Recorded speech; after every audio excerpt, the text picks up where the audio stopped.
Hello सही कह रही है ना, कैसे है दुआ के तरीका अच्छा भाव में इस तरह सुना पापा जागल रहा आजू रतिया चोरवाई है जी। सुना पापा जागल रहा आजू रतिया चोरवाई है जी। मड़ुआ में ठीक है म्यूजिक पाएगा, ठीक है ना फाइनल जो आप गाए ना वो सही गाएंगे, थोड़ा सा हल्का भाव दीजिए थोड़ा, ठीक है ठीक है। आइएगा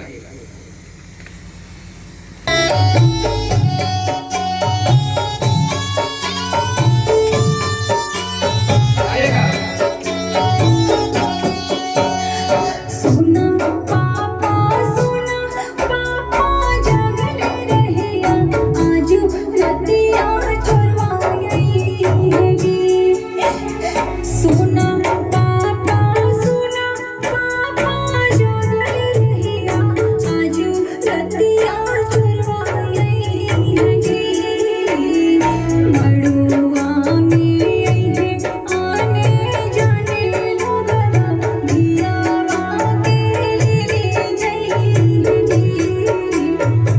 मड़ुआ में आने जाने लोगवा हिया के ले जई है जी।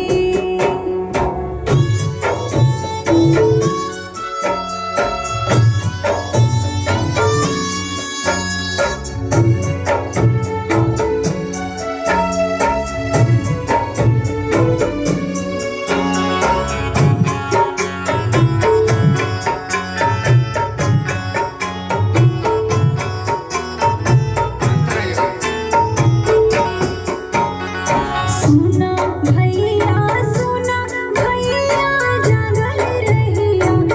ले राई फल रहिया जी। सुना भैया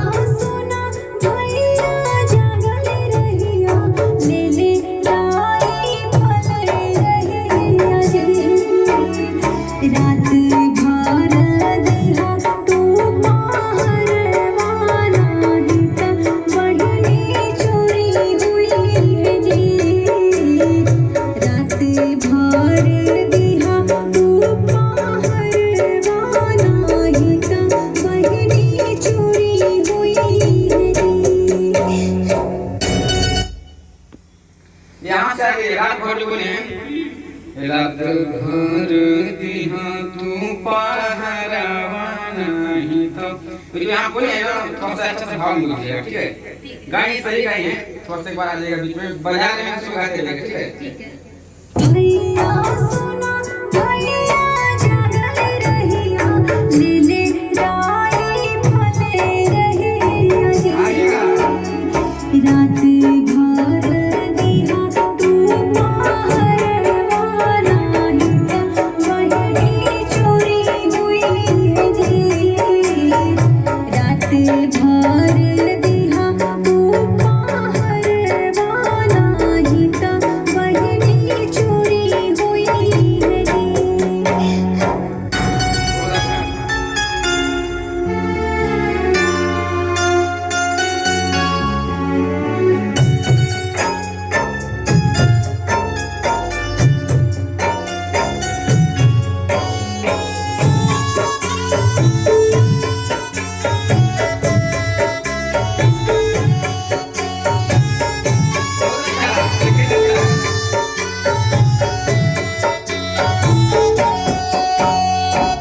बहुत अच्छा एहो चाचा जागल रहिया आजू रतिया चोरवाई है जी। एहो हेलो बोलिए जो एहो तक जगह है ना, एहो तक थोड़ा से यहाँ पे थोड़ा से खींच दीजिए, थोड़ा रोला टाइप का, ठीक है थोड़ा हाँ बोलिए ना एहो चाचा जागल रहिया आजू रतिया चोरवाई है जी। थोड़ा मतलब सुसु कर गाइए, जिससे रोते हैं लोग उससे गाइए लोग। एहो चाचा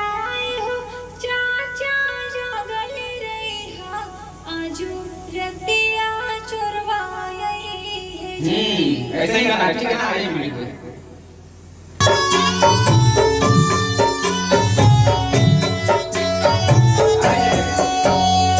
एहो चाचा जागल रहिहा आजू रतिया चुरवाई है जी। एहो बाबा जागल रहिया आजू रतिया चुरवाई है जी। मड़ुआ मेरे आने जाने लोगवा धियावा के ले जई है जी। मड़ुआ मेरे आने जाने लोगवा धियावा के ले जई है जी। ठीक है।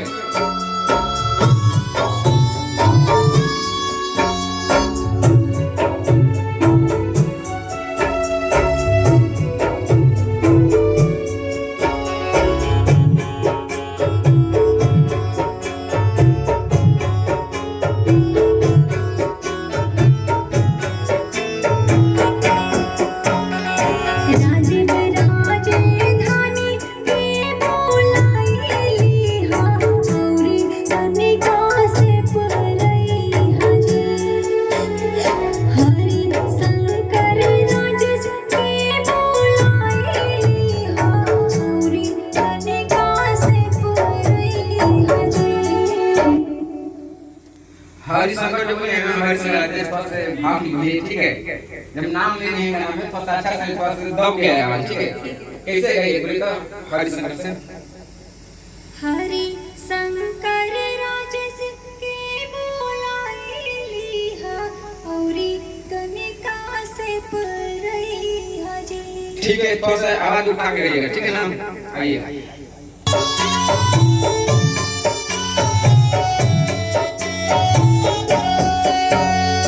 एहो चाचा जागल रहिहा आजू रतिया। लास्ट तक रहेगा है ना? हाँ, आइए।